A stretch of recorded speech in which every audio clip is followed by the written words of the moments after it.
Hopefully we'll hear from Georgio on the clown set. How's it going, Cousin Dave? Georgio, how are you, man? Listen, I'm a little nervous, okay? Are we gonna get shut down because we're talking about ancient aliens? I wanna make sure the shadow government doesn't come in and get us. I wouldn't worry about that. It's all good, and don't be nervous, man. This is a pleasure, and thanks for having me on your show. Oh, no, man, we're excited. You know, there's so much to talk about. I'm a big fan, right? I love watching this stuff and learning about, what might be or what is discovered. Tell me a little bit about what we're going to see on your show, man. So this season, we've traveled to 12 different countries, and we've gone to places with unprecedented access. So I'm really excited because our team has really put in their work, and it's tremendous. Not only where we were able to go, but also the people that we got to interview. Archaeologists, Egyptologists, researchers, scientists, university professors. So the tent is getting bigger and bigger, and more researchers of sound mind are entering the tent to share their knowledge with us alien hunters. All right, so here's the question. Have you ever found evidence or learned about something where you're like, holy crap, man, this is really it, and get a little freaked out to where you're like, I need to buy one of those government bunkers, or, are you a little more open and relaxed about this alien thing? Look, to me, the whole ancient astronaut theory is one gigantic puzzle, and it's the individual pieces that over time have developed into a large picture. And even though I haven't discovered all the puzzle pieces yet, the picture is fairly clear. And so that to me is the evidence. It is circumstantial evidence. I have not discovered a crashed spaceship. I have not found a ray gun. To me, it's more about the exploration, and it's us who are sitting on the right horse, and we are about to cross the finish line.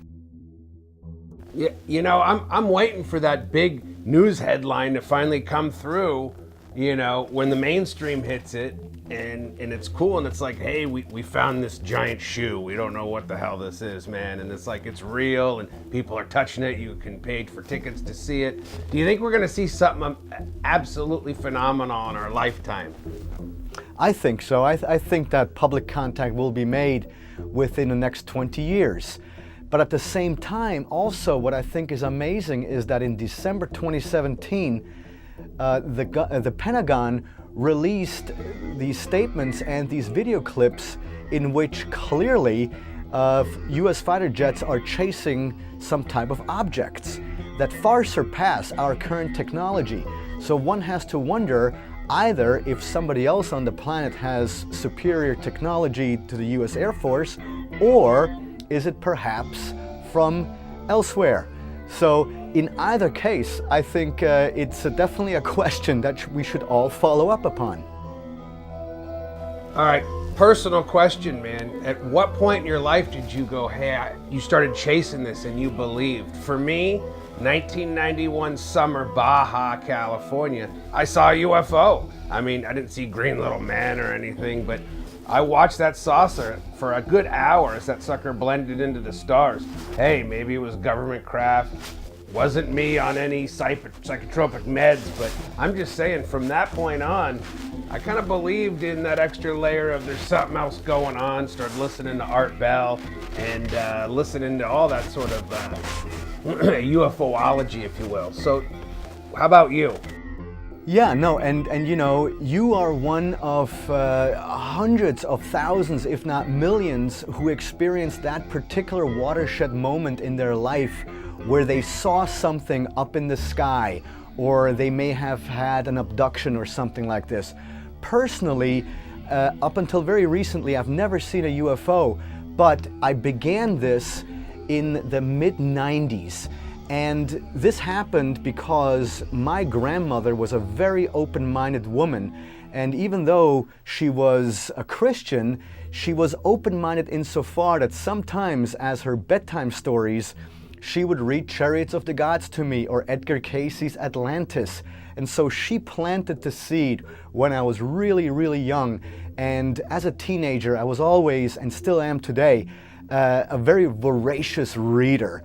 And so reading these different archaeological books and ancient texts and things like that, the fact that we've had all these references to beings descending from the sky, I started to wonder, well, who are these beings? Were they just a figment of our ancestors' imagination?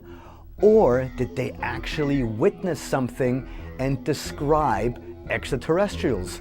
And so that is my origin story of how I got into all of this. Part of me thinks, hey, it'd be cool if we were visited, kind of intermingled. It's like Alien Nation. But I'm a big fan of John Carpenter's The Thing. And if those aliens come, we're screwed, buddy. What's your thought on visitation? Yeah, no, look, I agree with you that if The Thing shows up, then we're all done. But here's the thing, if that were the case, then they certainly would have not waited for us to develop nuclear weapons. Because if they would be here in a hostile manner, then they know that we would shoot everything we've got at them and thus sacrificing planet Earth. And I think that the Earth is a jewel in our solar system, or especially in our galaxy. So, she needs to be protected, and we all know this. So, because the ancient astronaut theory suggests that we, the human race, is their offspring, I don't think when they return or make themselves known publicly that they're here to destroy us. I think that is Hollywood, that's entertainment, but in reality, I'm also not suggesting that there are space brothers, but they're beings with more advanced technology. And so if they wanted to wipe us out, it would have happened a long time ago. So I, for one, would like to dispel the fear that many people have of a potential extraterrestrial presence. It's all good. See, we can go crazy. You hear that, aliens? We got nukes. Screw you guys. No, just kidding. Giorgio, thank you so much for your time, buddy. We'll hang out one of these days with some aliens, okay? Absolutely, Cousin Dave. Thanks so much for having me on your show.